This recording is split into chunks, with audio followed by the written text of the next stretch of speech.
Kembalilah kita dengan satu isu yang panas semula, iaitu isu melibatkan MH17. Topik ni semestinya diulas kerana pertama sekali kepentingan negara kita dan kedua level of disinformation yang sangatlah dahsyat oleh kerana isunya dari 2014. Boleh kata satu generasi dah tu. Maka pada korang yang minat ulasan geopolitik, jemput subscribe and let's get to it. Ramai at this point dah dengar keputusan International Civil Aviation Organization berkenaan dengan MH17. Dapatan ini taklah mengejut kerana pihak barat konsisten mempersalahkan Rusia. Cuma siapa ICAO ni sebenarnya? Untuk memudahkan cerita, ICAO ni adalah suatu agensi bawah Pertubuhan Bangsa-Bangsa Bersatu yang dibuat khas untuk menjaminkan keselamatan udara secara global. ICAO Council tu pula membangunkan segala standard berkaitan dengan navigasi, infrastruktur udara, flight inspection, kira banyaklah tanggungjawab mereka. Jadi sekarang kita analisis tengok bermula terlebih dahulu dengan kenapa Rusia dipersalahkan sedangkan kejadian berlaku kat Ukraine. Nak faham ni kita kena tengok timeline terlebih dahulu. 12 April 2014, unit komando pimpinan Igor Girkin mula merampas Donetsk dan juga wilayah sebelahnya Luhansk. Siapa Girkin ni? Tentera Rusia, anggota FSB Rusia, nasionalis Rusia, lahir pun kat Rusia. Hasil kerja dia lah Donetsk dan Luhansk tu diserap masuk kat dalam Rusia dan benda ni tak terjadi secara kebetulan. Donetsk dan Luhansk ni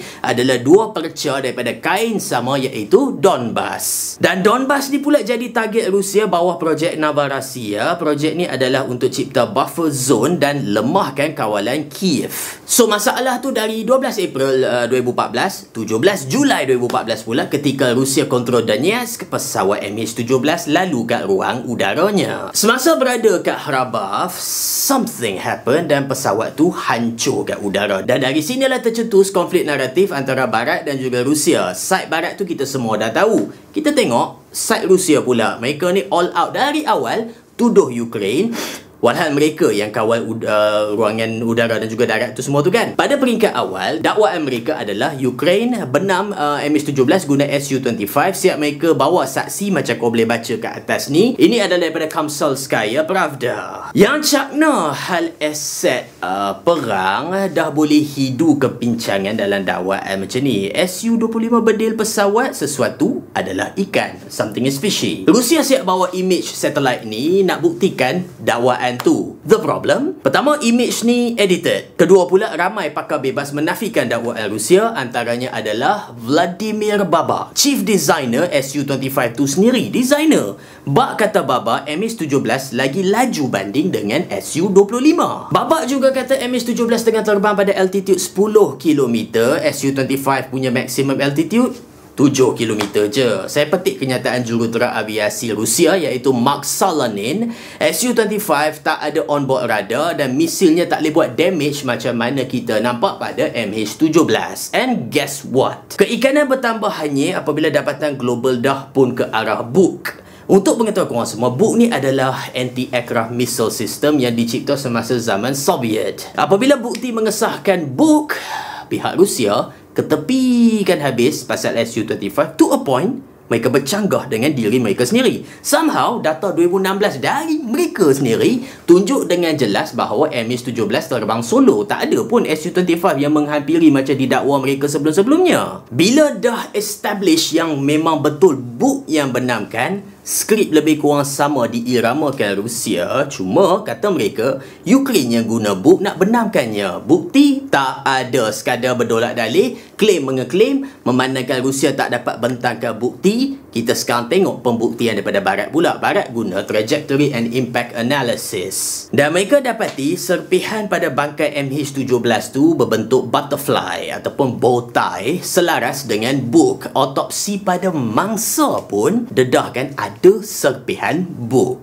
Dan mereka dapati Buk tu berasal daripada 53rd Anti-Aircraft Missile Brigade under Russian Ground Forces. Dihantar ke Donetsk pada hari kejadian dan dilarikan balik ke Rusia sesudah mereka tahu mereka dah pun benamkan pesawat penumpang civilian airliner. Now let me be clear. Sistem Buk ni sangatlah menggerunkan. Is highly effective. Mereka takkan sewenang-wenangnya lock pada pesawat penumpang. Sistem mereka tu ada senang kata protokol verification yang tersusun, or should I say sepatutnya tersusun. Tapi on that particular day, orang-orang yang benamkan tu tak ikut protokol tersebut. Siapakah yang benamkan MH17? 3 orang, Sergei Dubinsky, Leonid Kravchenko dan Igor Gerkin, seperti dibukti melalui perbicaraan mahkamah pada tahun 2022. Kenapa mereka benamkan? Pada minggu kejadian, mereka memang gigih benamkan pesawat. Sama ada mereka tak check langsung MH17 ataupun mereka tak peduli nak check, itu tak dapat disahihkan. Tapi apa yang sahih, mereka lancarkan book tersebut. Setelah jatuh, pihak pro-Rusia tu posing dengan bangganya sebegini rupa, macam korang boleh tengok. Gerkin umum dengan bangganya sebegini rupa, macam korang boleh baca. Cuma dah kantoi mereka cari jalan nak tutup cerita fitnah Ukraine.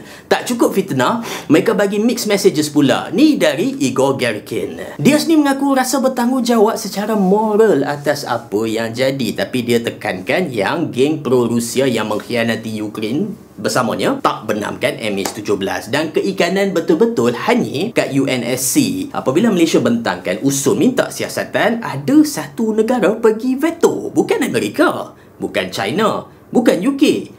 Yang veto tu adalah Rusia sendiri. Kenapa veto sedangkan usul tu bukannya nak tuduh-menuduh siapa-siapa pun, sekadar nak siasat je. Orang yang tak bersalah tak akan takut disiasat kalau namanya terpalit dalam insiden sebegini teruk. Dan siasatan terutamanya berkaitan dengan Bellingcat tu pula guna image satellite, pintasan panggilan, hantaran media daripada tentera Rusia ataupun separatis pro-Rusia, dan mereka berjaya tentukan perjalanan book tu pula. Mereka menjumpai tire tracks, timestamps dan penanda yang tunjuk memang book tu mai dari Rusia, dilancar kat Ukraine dan dipulangkan ke Rusia selepas buat nyaya kat MH17. Maka keputusan ICAO ni mengukuhkan dapatan Mahkamah 2022. Kesimpulannya, memang Rusia 100% bersalah atas apa yang berlaku kat MH17, seperti mana mereka 100% bersalah atas apa yang berlaku ke seluruh Ukraine sekarang. Mereka memang kuat berbohong, mereka tukar-tukar cerita bila ada kantoi, dan mereka adakan cerita untuk loloskan diri supaya tak kena dengan muka pengadilan. Cycle memang sama, attack, deny, distract. Mereka menyela Ukraine yang buat attack, mereka menafikan, deny, mereka distract dengan cara bagi data-data palsu, buat macam firehood of falsehood supaya boleh keliru, dan setelah sekian lama distract,